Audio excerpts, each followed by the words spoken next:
You ask Tiger to solve. This deals with linear equations with one unknown.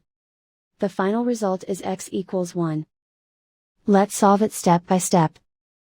Group all constants on the right side of the equation. Subtract 1 from both sides. Group like terms.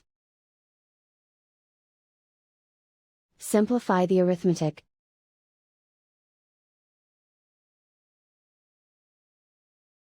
Convert the x into a positive number. Multiply both sides by -1.